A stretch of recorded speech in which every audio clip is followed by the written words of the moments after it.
Assalamualaikum warahmatullahi wabarakatuh. Selamat siang sahabat kreatif dimanapun Anda berada, khususnya yang senang dengan budidaya ikan lele. Selamat jumpa lagi di video kali ini, dimana channel ini channel yang akan terus memberikan motivasi, tontonan yang insya Allah jadi tuntunan.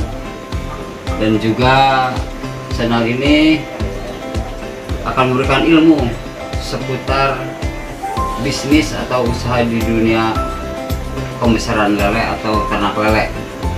Mudah-mudahan sobat semua dalam kesempatan ini sehat walafiat, tidak kurang suatu apapun, dan senantiasa ada dalam ridho Allah Subhanahu wa Ta'ala. Amin ya Rabbal Alamin. Sobat semua yang selalu setia dengan video kami, video ini akan memberikan pengetahuan tentang bagaimana caranya usaha budidaya ikan lele.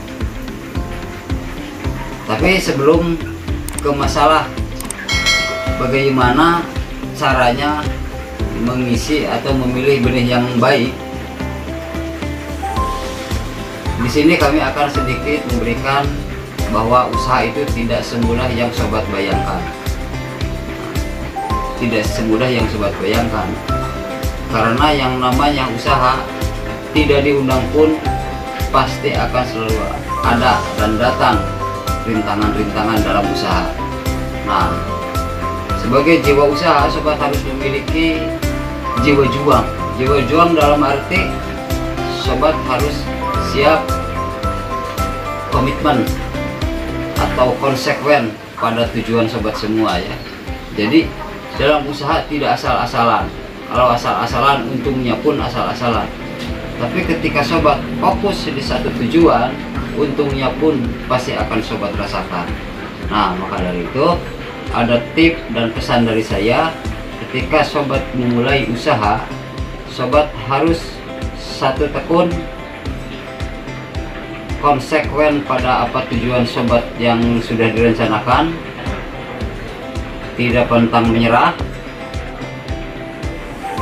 dan sobat terus mencari ilmu. Nah, di video ini terus akan kami berikan apa yang sudah kami pelajari.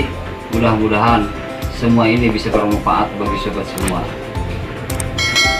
Setelah saya survei di lapangan dan banyak yang mengunjungi ke kolam kami di sini, ternyata banyak juga orang yang berbicara budidaya ikan lele itu susah. Tapi ada juga yang budidaya ikan lele itu gampang. Nah, bagi yang susah itu mungkin belum dimiliki ilmu daripada apa yang dia tekuni, khususnya di bidang lele. Nah, ada yang bilang gampang, berarti dia sudah siap dan sudah disiapkan ilmunya sehingga dia bisa bicara gampang. Jadi pada intinya tidak ada yang tidak mungkin. Kalau kita mau belajar, kita pasti bisa. Itu tip dari saya. Mudah-mudahan sobat semua bisa berhasil asal belajar dan belajar.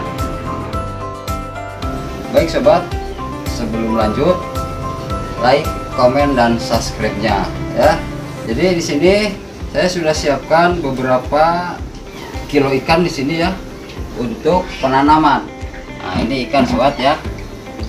Nah, ini sudah saya siapkan ikan dengan saya pakai ukuran 79. Nah, tapi sebelum tanam sobat ya, jadi sobat perlu tahu. Nah, sebelum tanam saya akan ada pesan dulu. Pesan jadi begini. Jadi cara sobat memilih benih ikan, paling tidak itu sobat tahu asal usul ikan ini. Asal usul ikan ini karena bibit atau indukan yang paling bagus itu paling tidak pol 4 kali dipijahkan. Nah, selama 4 kali itu masih masuk dalam kategori masa subur. Nah, jadi indukan itu paling tidak 4 kali dipijahkan, karena untuk pemijahan yang 5 dan berikutnya itu bisa, tapi nanti akan lambat besar pada pertumbuhan ikan. Nah, jadi itu tip yang satu. Nah, terus itu yang disebut dengan bibit unggul. Jadi 4 kali pemijahan, 4 kali pemijahan. Jadi terkadang sobat ketika nanam ikan waktunya ngulur. Nah, sedangkan dalam usaha itu 15 hari pun pakan sudah berapa gitu. Jadi paling tidak sobat harus tahu bibitnya itu ya. Jadi dilihat dari bentuk ikan. Nah, dari bentuk ikan ya, ini harus sama, ini ikan-ikan, jadi harus sama bobotnya dan besarnya, supaya ketika nanti masa panen persentase yang tidak masuk ke ukuran konsumsinya itu rendah. Nah, kalau 5% itu pasti ada, 5%, 8% itu pasti ada ya. Jadi perbedaannya tanggung, tidak masuk di ukuran 6-7 per kilo nantinya ketika panen. Nah, itu sobat ya. Yang kedua, ini penanaman ya, jangan coba-coba di siang hari. Nah, usahakan penanaman di pagi hari kisaran jam 7 sampai jam 8. Lebih daripada itu jangan. Nah, karena ikan akan kolap ketika dari dingin ke panas. Nah, kalau lebih baiknya sobat ketika nanam ikan ini lebih baiknya di sore hari.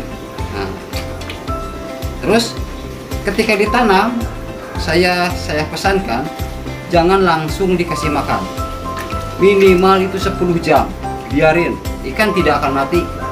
Jadi adaptasi itu paling dekat itu 3 jam adaptasi air, terus adaptasi ya. Jadi 10 jam baru ikan dikasih makan, karena kalau begitu tanam langsung kasih makan, ikan ini akan kembung karena belum terbiasa dengan air yang dia diamin ya, dia diamin ini.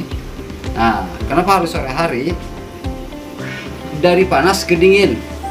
Nah, jadi oksigen itu di musim atau di sore hari itu standar ya. Nah, kalau di siang hari, kenapa saya jangan di siang hari? Kalau sobat semua beli ikan dari supplier, dari pengirim ya, di siang hari jauh, itu di jalan pun ikan ini akan stres berat ya. Jadi usahakan pada pengirim ikan atau yang sobat beli dan dikirim di siang hari itu jangan, itu tip dari saya. Jadi ketika ikan masuk ke bak, ikan sudah kondisinya setengah sakit. Nah, jadi kalau di sore hari udara itu kan dingin, jadi ikan tidak berbahaya bagi ikan. Nah, selanjutnya ini ikan harus dihitung. Kenapa harus dihitung? Disesuaikan dengan ukuran bak sobat yang ada di rumah ya. Nah, harus dihitung dulu dan di kilo. Nah, kenapa di kilo dan dihitung? Dalam arti begini, ketika ikan ini di kilo lalu dihitung, itu kan jelas kebutuhannya. Seperti bak saya itu kan ukurannya 9 meter. Nah, mau diisi 500 per meter ya, mau 500 per meter. Berarti kebutuhan ikan itu kan 4.500 per satu bak. Jadi 3 meter kali 3 meter 9.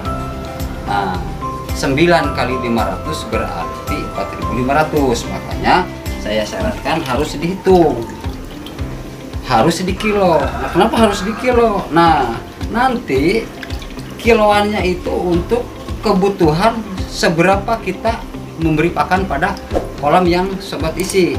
Nah, jadi itu fungsi harus di kilo dan dihitung. Nah, jadi itu. Nah, baik, sekarang akan saya coba di kilo ya. Ini saya sudah siapkan kilonya. Ini saya menggunakan kilo gantar. ikan akan saya kilo dulu ya. Jadi nanti ketemu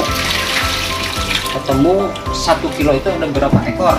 Nah, 1 kilo itu ada berapa ekor.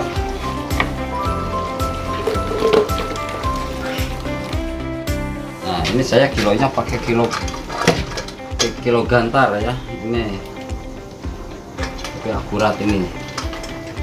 Nah, ini embernya ini 1/4 kilo, 2 ons setengah ya.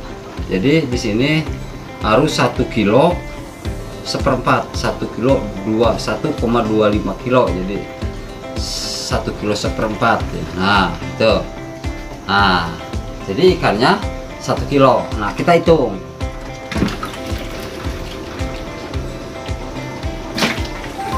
Tuh 2 3 4